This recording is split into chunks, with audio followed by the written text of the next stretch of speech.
ఎన్టీఆర్ జిల్లా మైలవరం మండలం సజ్జపాడులో టీడీపీ మూకలు బరి తెగించారు. వైఎస్ఆర్సీపీ కార్యకర్తల ఇంటిపై టీడీపీ మూకలు మూకుమ్మడి దాడి చేశాయి.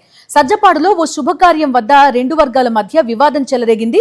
స్థానికుల జోక్యంతో తాత్కాలికంగా వివాదం సద్దుమణిగిన ఆ వివాదాన్ని సాకుగా చూపి వైఎస్ఆర్సీపీ కార్యకర్తలు నిమ్మకూరు వినోద్, రాజేష్ ఇళ్లపై దాడి చేశారు. మహిళలపైన కూడా దాడులతో విరుచుకుపడ్డారు టీడీపీ నాయకులు. పోలీస్ స్టేషన్లో టీడీపీ నేతలతో పోలీసులు మంతనాలు జరిపారు. రక్షణ కల్పించి న్యాయం చేయాలని వైఎస్ఆర్సీపీ కార్యకర్తలు కోరుతున్నారు.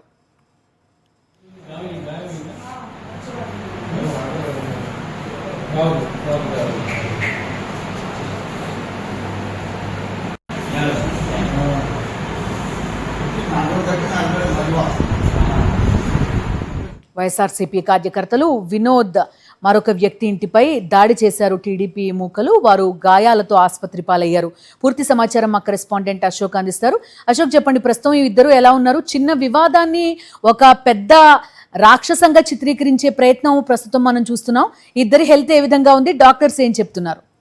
ప్రస్తుతం ఎవరైతే టీడీపీ నేతల దాడిలో గాయపడిన ఎవరైతే వినోద్ ఉన్నాడో ఆయన ఆసుపత్రిలో చికిత్స పొందుతున్న పరిస్థితి కూడా కనిపిస్తుంది. వాస్తవానికి ఈ రోజు పెద్దపాడులో ఒక శుభకార్యం వద్ద ఇరు వర్గాల మధ్య చిన్న వివాదం ఏర్పడింది. ఆ వివాదం నేపథ్యంలో వారి ఘర్షణ తలెత్తే అవకాశం ఉంటే స్థానికులు వారికి సర్ది చెప్పి వివాదాన్ని సద్దుమణిగించారు. అయితే దీన్ని సాగుగా చూపించి వైఎస్ఆర్సీపీ కార్యకర్తలు ఎవరైతే ఉన్నారో నిమ్మకూరు వినోద్ అలాగే రాజేష్ వాళ్ళిద్దరు ఇళ్లపై టీడీపీ నాయకులు ఒక్కసారిగా మొక్కుమడిగా దాడి చేశారు. కనీసం మహిళలు ఉన్నారని కూడా చూడకుండా వారిపై రాళ్లతో కూడా దాడి చేసిన పరిస్థితి బాధ్యతలు చెప్తున్నారు. తమను ఏ స్థాయిలో టీడీపీ వాళ్ళంతా కూడా దాడి చేశారో కూడా చెప్తున్నారు. అయితే వారికి గాయపడిన తర్వాత వారిని ఆసుపత్రికి తీసుకెళ్తే అక్కడ కూడా కనీసం వారిని ఎవరు పట్టించుకోలేదు. పోలీసులు ఏమాత్రం కూడా తమ వైపు అండగా నిలబడలేదు. పూర్తిగా టీడీపీ నాయకులకు అండగానే ఉన్నారు.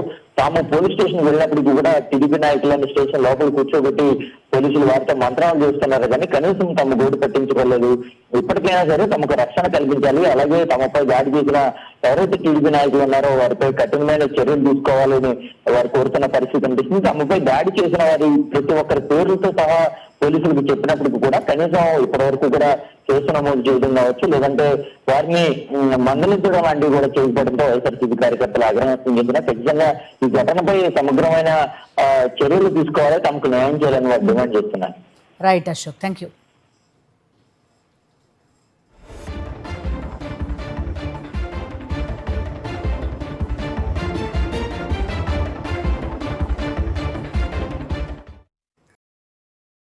మరిన్ని అప్డేట్స్ కోసం ఛానల్ ను సబ్స్క్రైబ్ చేయండి.